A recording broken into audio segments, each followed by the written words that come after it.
तो राम राम सभी भाइयों को।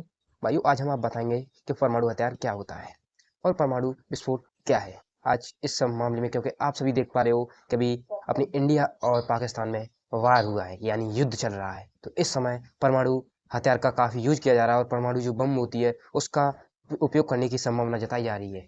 दोस्तों, हम बताते हैं आपको इनसे क्या हानि हो सकती है और क्यों नहीं अभी तक चलाया गया है। दोस्तों, सबसे पहले बात करते हैं परमाणु हथियार क्या है। परमाणु हथियार एक ऐसा उपकरण है जो विस्फोट पैदा करने के लिए परमाणु प्रक्रिया का उपयोग करता है। परमाणु उपकरण एक व्यक्ति द्वारा ले जाने वाले छोटे पोर्टेबल उपकरणों से लेकर के मिसाइल द्वारा ले जाए जाने वाला हथियार तक होते हैं। यानी जैसे आप देसी बम चलाते हो, वो भी एक परमाणु हथियार के अंतर्गत आता है, जिसमें जैसे आप गंद पटाख चलाते हो, जो आप देसी भाषा में कहते हैं, जैसे आप धमक्का चलाते हो, ये सब परमाणु हथियार के अंतर्गत आते हैं। दोस्तों, अब बात करता हूँ मैं परमाणु विस्फोट क्या है। यह एक विस्फोट है जो परमाणु उपकरण के विस्फोट से ऊर्जा के तेजी से निकलने का परिणाम स्वरूप होता है। यानी जब हम इस तरह का कोई भी परमाणु हथियार चलाते हैं तो उसमें से जो धमाका निकलता है उसे परमाणु विस्फोट कहते हैं। परमाणु विस्फोट से विस्फोट, गर्मी और विकिरण से काफी नुकसान और हताश हो सकता है, लेकिन आप यह जानकर अपने परिवार को सुरक्षित रख सकते हैं कि क्या करना है और ऐसा होने पर हमें कहाँ रहना चाहिए। तो आज मैं आप सभी को ये सब कुछ बताने वाला हूँ। तो दोस्तों, वीडियो को जरा सा भी स्किप मत करना, क्योंकि आप अभी देख पा रहे हो जो यही घटना घटित होने की संभावना जताई जा रही है। हो भी सकता है यदि पाकिस्तान अपनी हरकत से नहीं मानता है तो फिर उसके साथ ऐसा ही किया जाएगा। तो मैं आपको सारी जानकारी देता हूँ स्टेप बाय स्टेप। तो चलिएगा दोस्तों।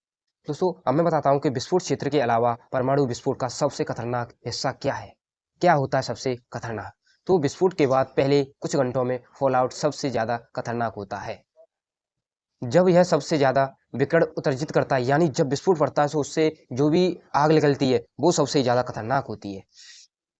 फॉलआउट को भी जमीन स्तर पर वापस जाने से समय लगता है। अक्सर विस्फोट से होने वाले नुकसान वाले क्षेत्रों से बाहर के क्षेत्रों में 15 मिनट से ज्यादा समय लगता है।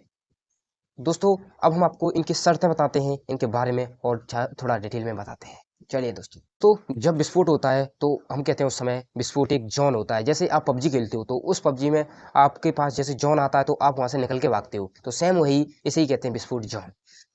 या इसे हम अपनी दूसरी भाषा में कहना चाहें तो इसे कहते हैं उल्फब्लास्ट रेडियन। उल्फब्लास्ट रेडियन, जिससे जो रेडियन निकलती है उसे ही कहते हैं। दोस्तों, एक क्षेत्र है इसके अलावा जहां विस्फोट या विस्फोट हुआ है, विस्फोट की लहर के अंदर आग और गर्मी से सबसे ज्यादा नुकसान होता है।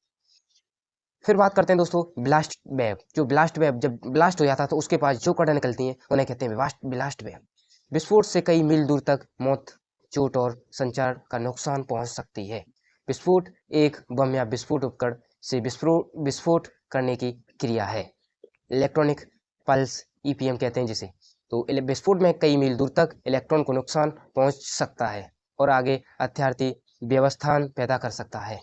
फिर होता है फॉल आउट, जो अभी फिलहाल में फॉल आउट किया जाता है दोस्तों। तो उसके बारे में बताते हैं। फिर जैसे रेडियन धर्मी दृश्ययान, गंदगी और मबला नीचे गिर सकता है उसमें से, जो बाहर रहने वाली बीमारियों का कारण बन सकता है। आग और गर्मी, मौत, जलने की चोट और कई मीलों तक संचारों का नुकसान पहुंच सकता है। जैसे फ्लैश वाइडेंस, इसका सबसे बड़ा रीजन होता है फ्लैश वाइडेंस। फिर बताते हैं प्रिंस। दोस्तों, आशा करता हूँ कि आपको इसके सारे रेगुलेशन पता चल गया होगा। तो आपको जब भी कहीं पर विस्फोट होता है तो आपको उस समय घर से बाहर नहीं निकलना है और अपना जो भी आपके पास खाने पीने का इस मतलब जो भी आपके पास बंदोबस्त है उसे आप पहले से ही अपने पास रख लें, क्योंकि आपके पास जो बाहर है तो वहां से विस्फोट होने के बाद जो उनकी रेडियन आती हैं वो आपके बर्तन या पानी या कोई अन्य प्रकार की चीज है उस पर आ जाती है, जो आपके लिए बहुत खतरनाक सिद्ध हो सकती है। तो आशा करता हूँ कि आप इस वीडियो के माध्यम से सारा डाउट क्लियर कर चुके होंगे। तो आज के लिए इतना ही, मिलते हैं तब तक के लिए बाय बाय, टेक केयर, जय हिंद।